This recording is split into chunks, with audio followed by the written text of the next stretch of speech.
今から75年以上も前、日本からほぼ完全に自由が失われた時代があった。軍国主義的、超国家主義的教育。つまり当時の日本で、既得権益に都合のいい洗脳が始まり、日本の庶民、ほとんどすべてが、軍国主義者に洗脳された。そして、アメリカとの太平洋戦争が始まった。太平洋戦争で、数百万人の日本人が殺されて、日本は負けた。そして1945年10月から1952年4月まで、日本はアメリカに占領され、主権を失った。日本を占領するために、アメリカのダグラス・マッカーサーと GHQ が日本に上陸した。マッカーサーはアメリカ人。そしてアメリカ人には、アメリカは自由の国という自負がある。だから、アメリカの日本占領の目的は、日本の民主化ということになっていた。だがこれには大きな矛盾がある。他国を占領したら、それは民主化にはならない。民主化するというのなら、それは占領ではない。そして戦争で、自国に被害と損害を与えた敵を許すということは、マッカーサーにはできない。だがダグラス・マッカーサーという人間は、この矛盾と戦った。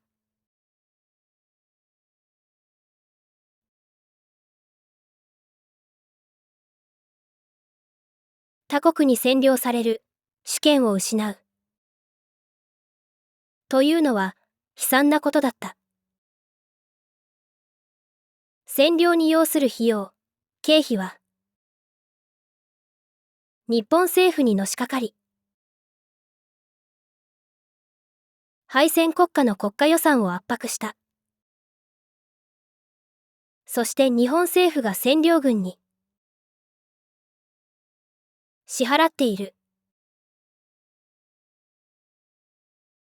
巨額の占領軍維持経費を日本の報道機関が報道することは許されなかった。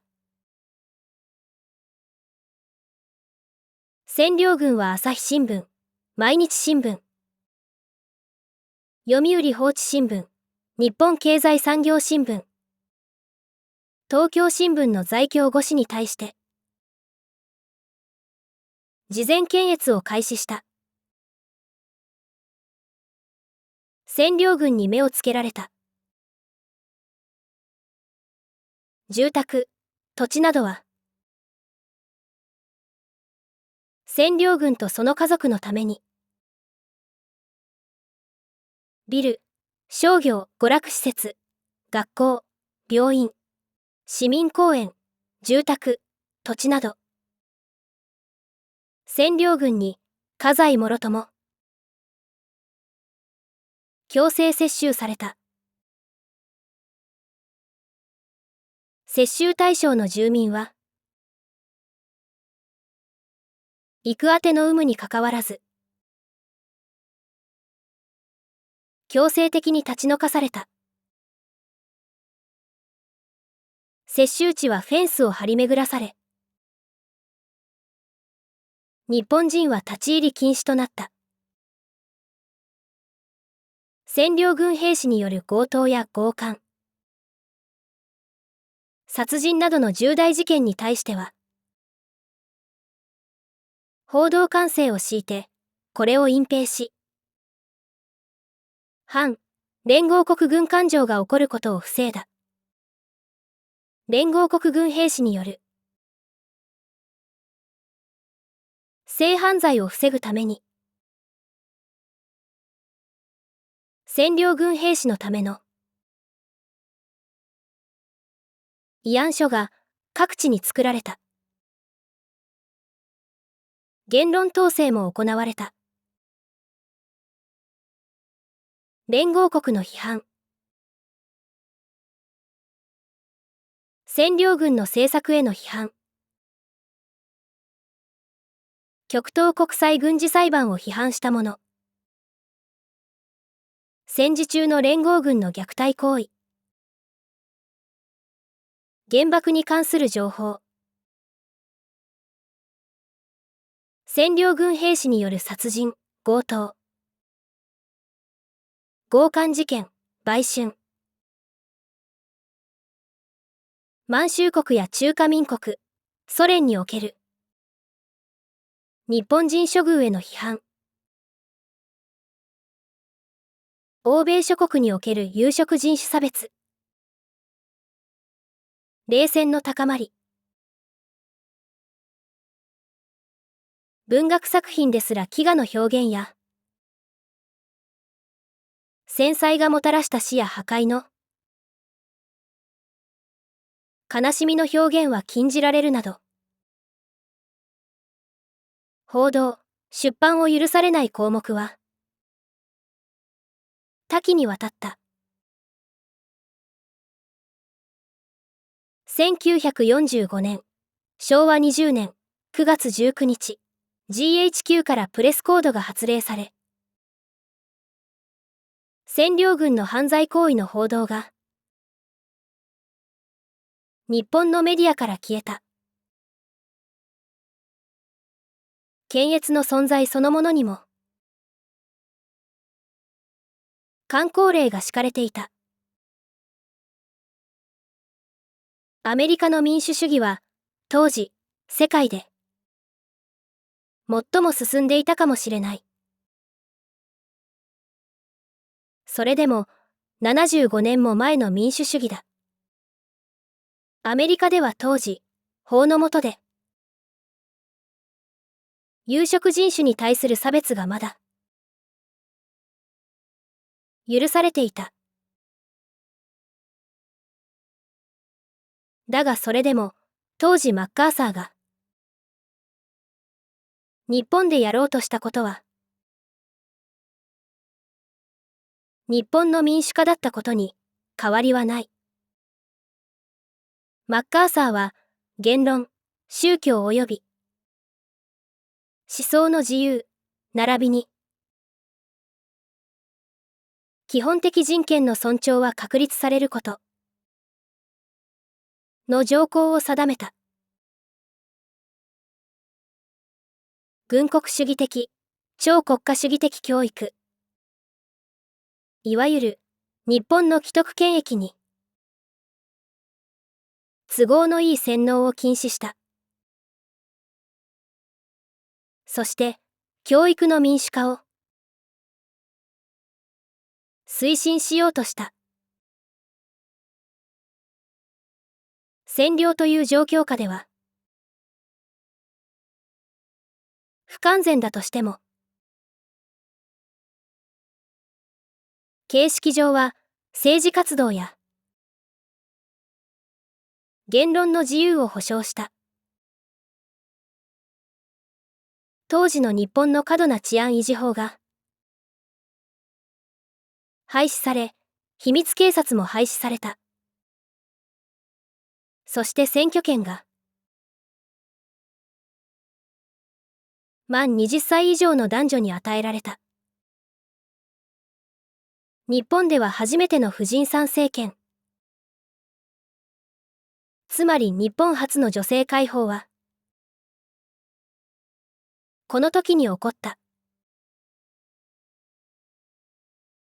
そして、日本経済の民主化だ。労働者の団結権の保障。労働組合法。占領目的を阻害する労働運動は、禁止されたが、マッカーサーは、日本経済に、それまで許されなかった。労働組合結成を指令した。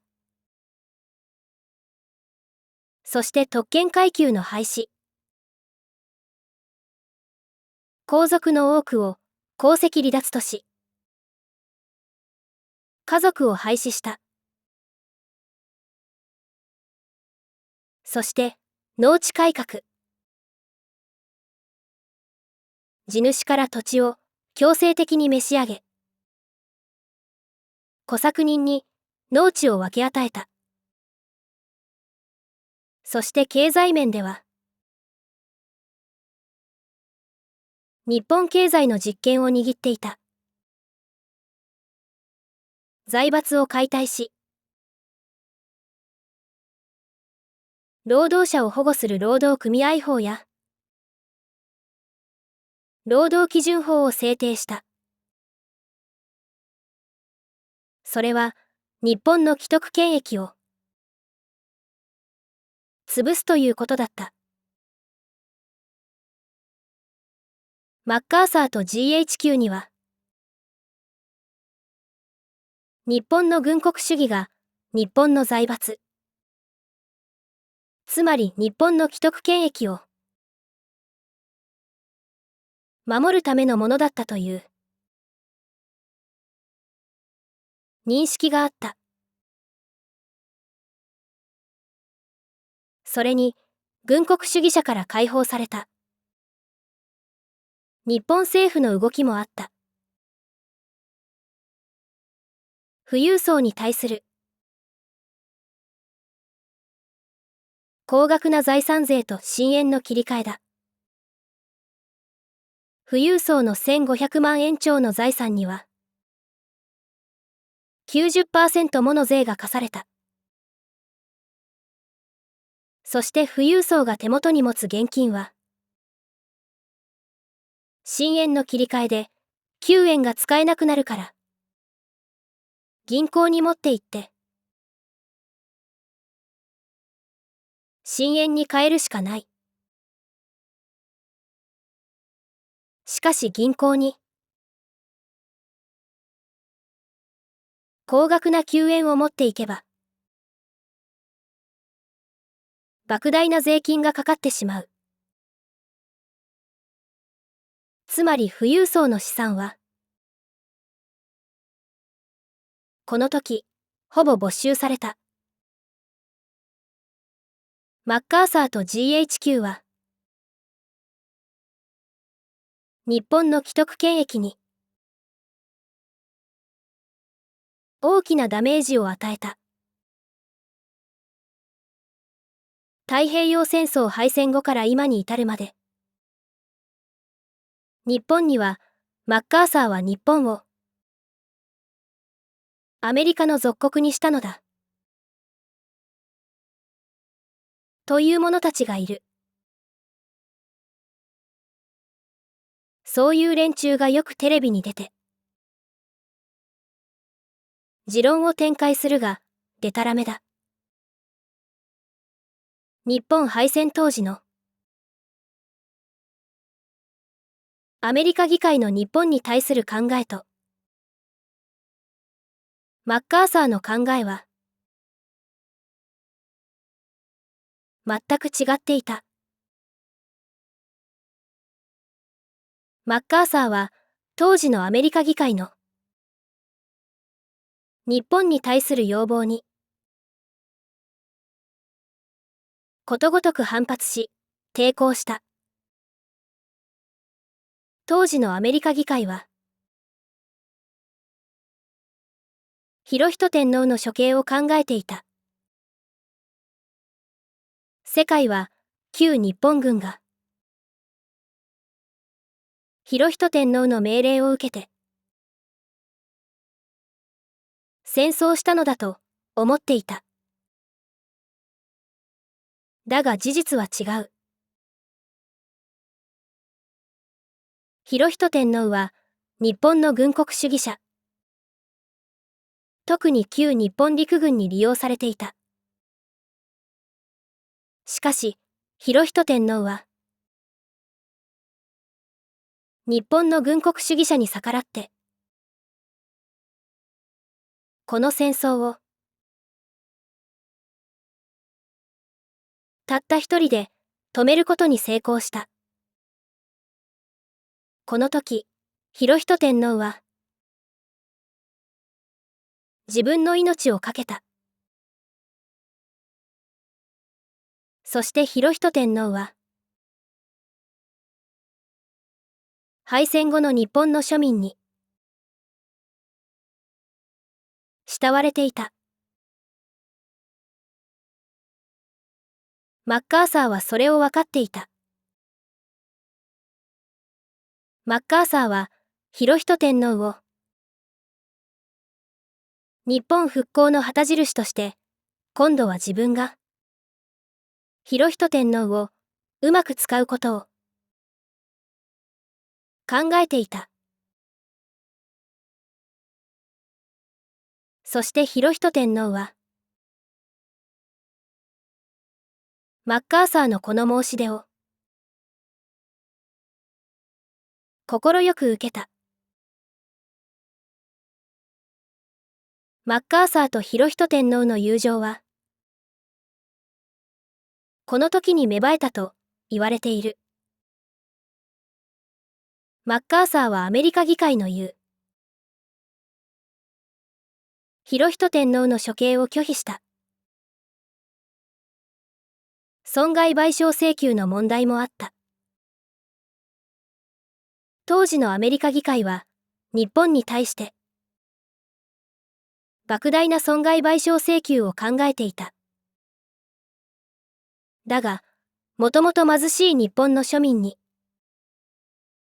そんなものを突きつけたら、日本の庶民は絶望して、復興どころではなくなってしまう。マッカーサーは、アメリカ議会の莫大な損害賠償請求を拒否し続けた。そして日本には、食糧難の問題もあった。敗戦後の日本は、深刻な食糧不足に陥っていた。だが、アメリカ議会には、対日食糧輸出不要論があり、食糧の援助は許されなかった。本国が大きな戦争被害を受けていた。イギリスや中華民国、ソ連、フランスなどは、日本に食料を輸出する余裕はなく、またアメリカは世界的食料不足で、開放地域からの援助要請が殺到していた。アメリカ議会は日本に対し、日本にはいかなる食料輸出もできない、と言っていた。しかし1946年2月、マッカーサーは、日本への食料援助禁止に対し、輸入食料によって、